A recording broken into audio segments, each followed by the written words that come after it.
some churches may be holding something more than just what's holy. We're talking demonic entities. Ghosts and goblins. Maybe not goblins, but definitely lots of ghosts. Yeah, some pretty serious family feuds as well. It's said that Edgehill Church in Spring Hills, Pennsylvania was home to a pretty disturbing incident. The church was built in 1860 and hasn't been in operation since 1927.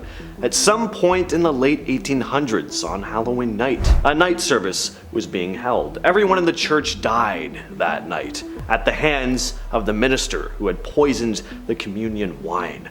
Then he hanged himself. The grounds of the church and the cemetery are said to be haunted by the spirits who died that night, and ghostly, tormented screams are said to echo from the empty church late at night, especially on Halloween. The grounds of this church and cemetery have another problem though: vandals. The community has had problems with trespassers desecrating the church and the cemetery for years, and would rather people just stay away. So, if you are looking to explore some haunted places, just be respectful and don't add this one to your list. Next up, we have the chapel at Leap Castle, built sometime between the 13th and 15th century in Ireland. An ongoing power struggle inside the walls of the castle led to many dinner guests being poisoned on the grounds by members of the O'Carroll clan.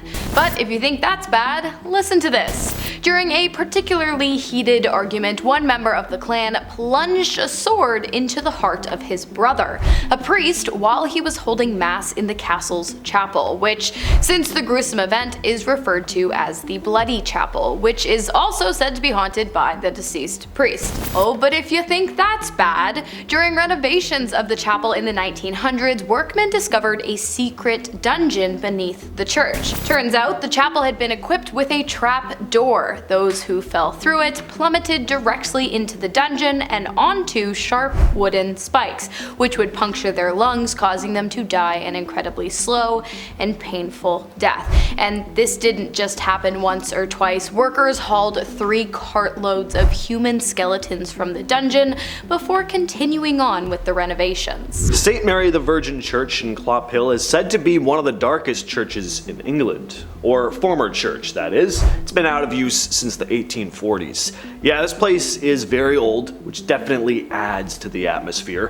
Why exactly is it haunted though? Well, for one, the church was built facing the wrong way. Most churches are built facing the east, where the sun rises, so that they're facing heaven. So because the church faces away to the south, some say that means it basically invites demonic entities onto the grounds. In the 60s, the abandoned church was also supposedly used by Satan worshippers, with hooded cult members forming pentagrams out of bones and practicing dark rituals, conjuring up even more demonic forces. Satan himself is even said to make a cameo from time to time, so if you're looking for a hell of a time, maybe check this area out. Just don't go alone. Next up, not to be confused with St. Mary the Virgin's Church, we have simply St. Mary's Church, located in Bottisford in England. I'm not sure if I pronounced that right, but these English names are kind of hard for Canadians. And it's also the former home of Joan, Philippa, and Margaret Flower. Well, I guess they probably wouldn't have called the church home, as the 3 young women were actually servants working for the Earl of Rutland in the early 1600s. However, they were dismissed from their positions after being accused of stealing from the church, after which they swore revenge on their former employer. They killed his 2 sons and heirs to his earldom using witchcraft. While this might just sound like a whole bunch of speculation, the theory of witchcraft has actually been immortalized inside of the Earl's tomb in the church. Written over the final resting place of the Earl's 2 sons is a message commemorating their unusual deaths, saying that they died young due to wicked practices of sorcery, making their tomb the only tomb in all of England marking witchcraft as the determined cause of death. St. Andrew's on the Red in Manitoba is one of Canada's oldest stone churches, built in 1849. And with any building as old as this, usually comes with some spooky tales, and this place included, which is said to be teeming with dark forces. One urban legend goes that if you walk around the church backwards words 3 times, you'll disappear completely. Now, luckily, that's an easy fate to avoid, but there's a lot of other creepy stuff said to go on here as well. A pair of disembodied red eyes that float around the cemetery. The sound of an organ playing is often heard coming from the church. Oh, organs. Some claim to see the ghostly figure of a woman in white who floats around the grounds. And there's said to be a ghost car that appears and then disappears into the night. And people who encounter these things will often describe having vivid nightmares for weeks afterward. Next up, we have yet another St. Mary's Church, this time located in Ackenham, England. Again, the pronunciations, I'm so sorry. This church is said to be home to the devil. The building dates back to the medieval period, but has apparently been out of use since the 70s, probably because of its permanent resident, the devil, who, according to legend, has turned the grounds beneath the church into his own personal sleeping quarters. It is said that he lays his head directly underneath a broken tombstone known as the Devil's Grave. Not only that, but many locals have stated that if you walk around the church counterclockwise 13 times, the devil will appear, rising up from the grounds to meet his summoner. One man who tested the theory claimed that the devil jumped on his back to scare him away from the grounds, and to this day that man has never been seen without a cross around his neck, and St. Mary's Church has become a congregation ground for devil worshippers who often share stories of demonic possessions taking place at the site. Wyoming's oldest church is St. Mark's Episcopal. Is it how do you pronounce it again?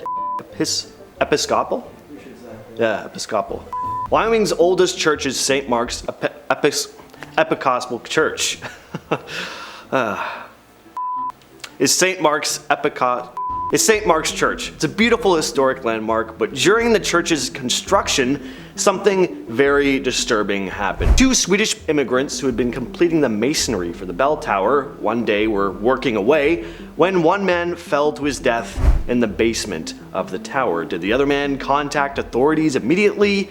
No, instead he sealed his body up in the walls. He thought that no one would believe that the guy had just accidentally fell and that he'd be held responsible instead. Now, after hiding the guy in the walls of the tower, he left the state, never to be seen again. Other workers took over the project, and some would claim to hear a voice coming from inside the walls. They just thought they were going crazy. And even today, some say you can occasionally hear a voice coming from the bell tower that says, "There is a body in the wall." Next up, we've got St. George's Church, built in 1352 and located in the Czech Republic. Over the centuries, the building was destroyed by fires many times, and each time it was rebuilt. But then in 1968, during a funeral service, the roof of the church collapsed, sending congregants into a panic as they believed the church was haunted. I mean, after that many fires and then the roof collapsing, I might too. From then on, services were held on the grounds but outside of the building. Eventually, looters found the abandoned building and made off with pretty much everything that had been left inside. For years, it stood abandoned and empty until in 2014 it became the home to an art installation for a student studying at the University of West Bohemia. He installed about 30 plaster ghostly sculptures of churchgoers inside the chapel, sitting on the pews, facing forward as if they were there for a sermon. The installation attracted visitors from all over the world, and eventually enough money was raised to fix the roof of the church. Some claim that the church could be restored to its former glory, but I don't know if that's the best idea. I mean, as far as history goes, it sounds like its former glory involved a lot of fire and brimstone. Next, we have Raus Church in Sweden, an ancient sandstone beauty which is famous for the stone face that sits above its front door, a face that many believe is meant to depict the devil. So what's the story behind this thing? Well, it's said that back in the 12th century when the church was being built, there was this pesky creature, a troll, who didn't like the sound of the church bells, and every night he'd mess with the builders by moving all their stuff around, and eventually the workers got so fed up that they just left and built the church somewhere else where there was not a troll messing around. This creature, still not happy though, moved to a place called Kullaberg, miles away. He wanted to get back home, but felt scared of something he called the jingling gray mare. referring to the church bells. Now, people have different ideas about what the stone face represents. Some think it's Ra, the giant who's said to have helped build the church. Others connect it to Roland, a knight from medieval times, but the most popular belief is that it's the devil's face. The belief being that having the devil there on top of the church acts as sort of a protection against creatures like trolls and other spooky monsters. And finally, we have the most holy Trinity Church located in New York City. The church was built sometime between 1882 and 1885, and a few years later a learning center was added to the grounds, but it was built directly over an abandoned cemetery. Some bodies were exhumed before construction, but some weren't, and it's said that those sealed in the ground underneath the center now walk the halls of the Learning Institute, forever looking for a way out. The church itself is full of fake closets leading to secret tunnels, sub-basements, and mysterious doorways leading to concealed passages. It seems as though whoever built and designed the church went to great lengths to make it suitable for secret keeping. In 1872, the church's second pastor died while sleeping in his room in the church, but it seems as though he never went up or down, but rather remains a permanent resident of the church to this day. Not only that, but the church itself states on their website that allegedly a number of people have mysteriously died while praying at the church since its opening in the 1800s. So if you were planning on praying for the damned trapped within the walls of the most holy Trinity, I'd think about doing it elsewhere. All right, some churches where you might find something more than just, what you prayed for. Exactly. Yeah, that's pretty creepy. Creepy stuff. Yeah. More than what you prayed for, unless you're one of the Satan worshippers. Yeah, that's true. Then you might just love these places. So you're welcome for rating your bucket list. Don't try walking backwards around any of these places, just in case you vanish. Yeah, or forwards counterclockwise. Just doesn't seem like a good idea. Thank you all for watching. As always, I've been your host, James. I've been your host, Hannah. You have. We'll catch you in the next one. That we will.